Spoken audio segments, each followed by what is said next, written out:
When and where to use push-to-connect fittings. In this video, we're going to talk about some facts that, well, handymen, homeowners, and even some plumbers don't know.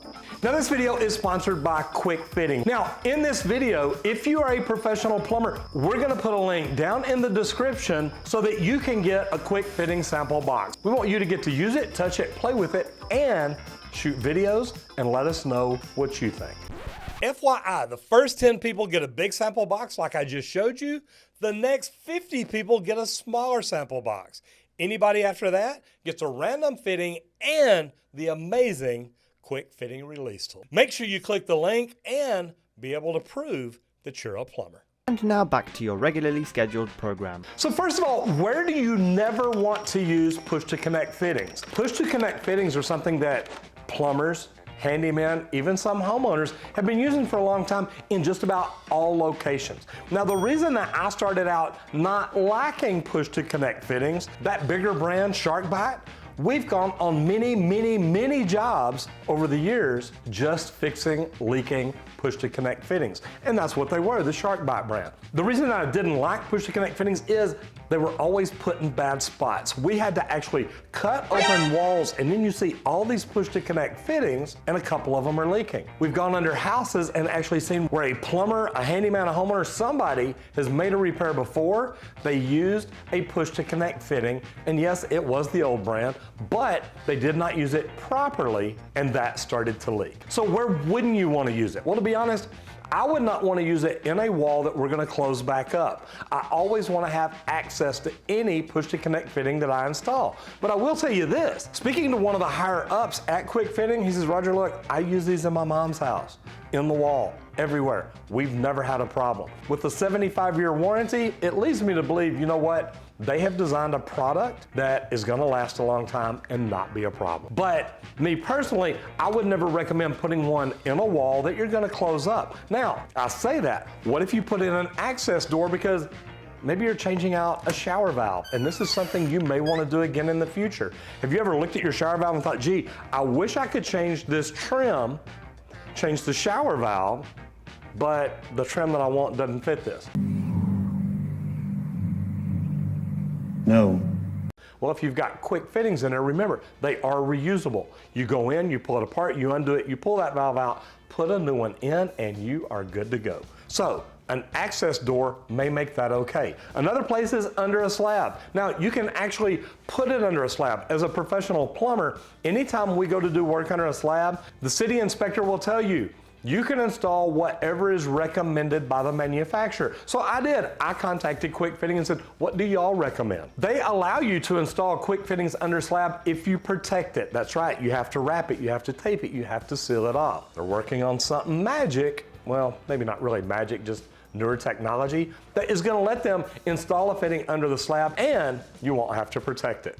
Ready for that one. So, behind a wall that's inaccessible and under a slab, those are really the only two places. Inaccessible areas and areas that, well, the moisture, the water, the ground, the earth may contribute to the deterioration of the product. So where are the best places to use quick fitting? Well, in vibration. Say you've got a piece of equipment that moves a lot and vibrates a lot. You need to shut it down, you need to get it back up, but there's a leak. Here's the cool thing about this. Literally, you cut it, you clean it, you push it together, you turn it back on immediately.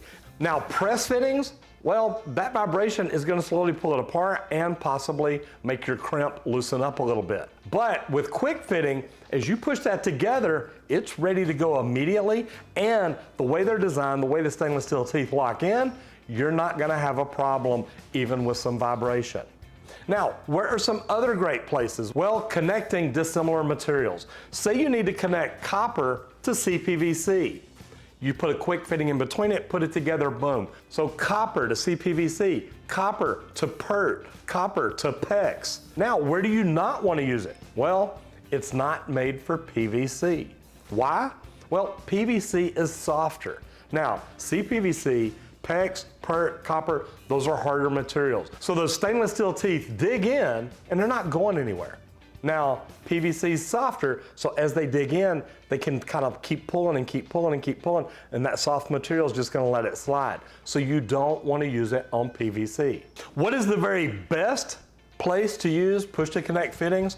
Well, whenever I was doing a remodel out at DFW Airport, we had all around the job site water control boxes. Now, these are actually big gang boxes about this size. You opened up the lid, and there's a lot of different things in it. You've got a wet bag, you've got tarps made to catch water, but then you've got a ton of fittings that are push-to-connect fittings. This is a great thing to have. The reason being, say somebody cuts a wrong line and it's live. Now you've got water, you've got air, you've got gases, anything like that going where they should not be.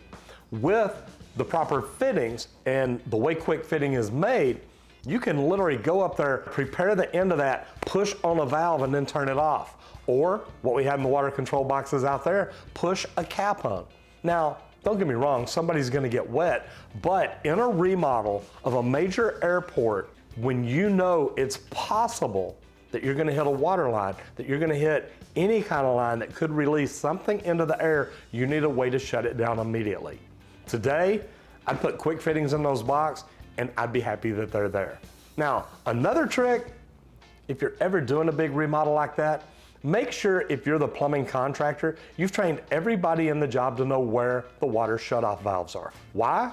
Well, if you don't have QuickFitting in your box and you don't have a water control box right there, the next best thing is shut the water off. I also worked out at Texas Instruments for many, many years.